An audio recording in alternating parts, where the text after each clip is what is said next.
You know, it didn't really start with just a date on a calendar. For the people who lived through it, it began with a feeling. The feeling of an apocalypse, really. A moment where the entire world just plunged into darkness. And that moment was September 1st, 1939. So to really get our heads around a catastrophe this huge, we have to go right back to the beginning. To understand a war that would end up taking millions of lives, sometimes you have to start with just one. This is Kazimiera Kostovich. She's 12 years old, and she's mourning her sister Anna, who was just killed in a German air raid near Warsaw. For so many people, this single, heartbreaking moment, this is where the Second World War truly began. The poet Joseph Brodsky, years later, he just captured the sound and the feel of that invasion perfectly. It was a total clash of eras, wasn't it? This modern, mechanized force slamming into a nation that was absolutely determined to fight, but was just overwhelmed. And that image, fingernails on foil, man, it just speaks to a world being brutally scraped away. Okay, so let's get back to that day, September the 1st. This wasn't just some border skirmish. No, this was a storm of steel.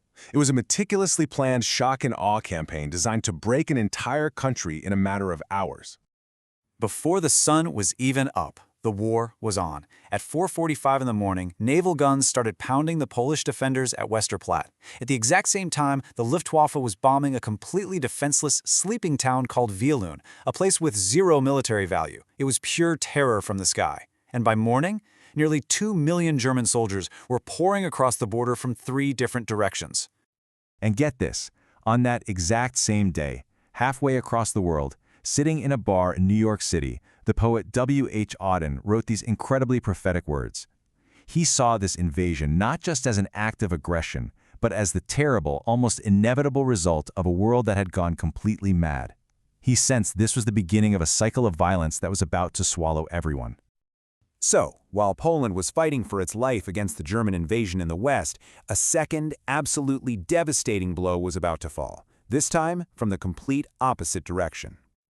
On September 17th, just as Polish forces were actually mounting some pretty fierce counterattacks against the Germans, the Soviet Red Army invaded from the east. And no, this was not a coincidence. This was a coordinated attack, a kind of alliance of evil that had been sealed in secret. Poland was now literally trapped between 2 totalitarian giants. The shock that rippled across the world was captured perfectly by this headline: a stab in the back. I mean, it just says it all. It captured that sense of utter betrayal.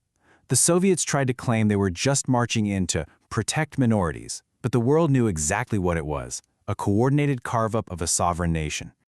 And it was all prearranged. The Molotov-Ribbentrop Pact, which had been signed just weeks before, had these secret protocols that basically drew a line right down the middle of Poland.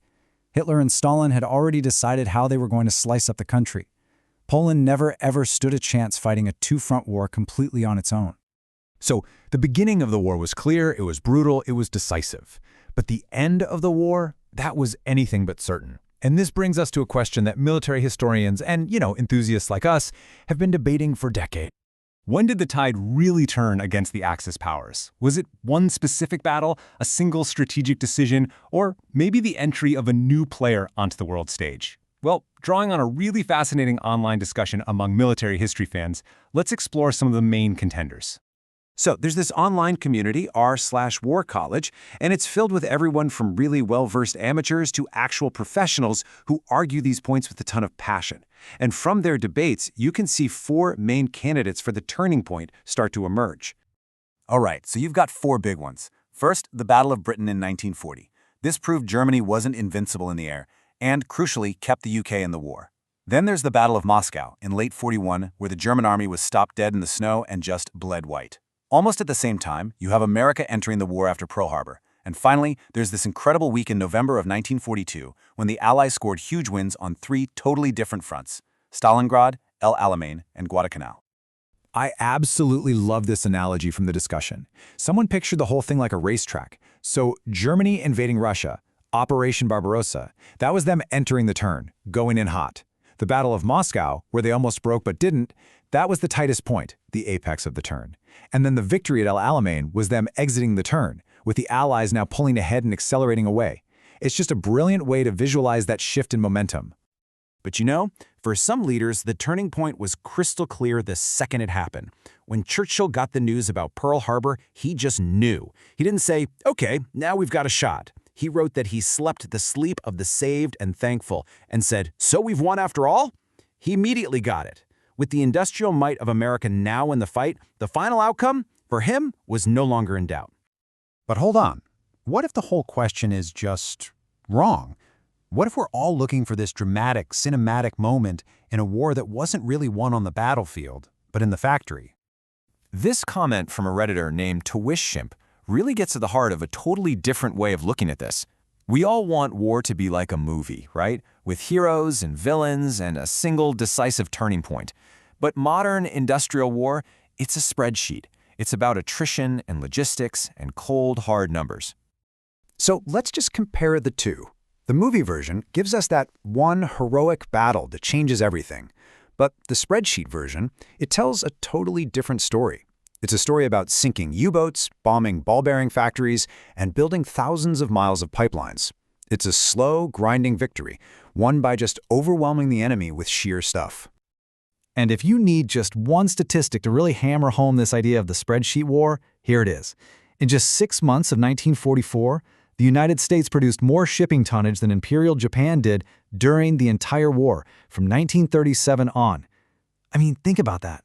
That's not a battle, that's an industrial avalanche. And here's the really terrifying part for the Axis. Even their own high command knew this. They understood the math. The combination of Soviet manpower and American industrial production created an equation that they simply could not solve. The war was unwinnable for them on the spreadsheet, long before it was officially over on the battlefield. And that brings us right back to where we started. We went from the tragic, personal death of one young girl to the grand strategy of entire nations and the cold logic of industrial output. But if victory is ultimately decided by numbers on a spreadsheet, it leaves us with this final, really haunting question. What is the immense, unimaginable human cost hidden inside every single one of those numbers?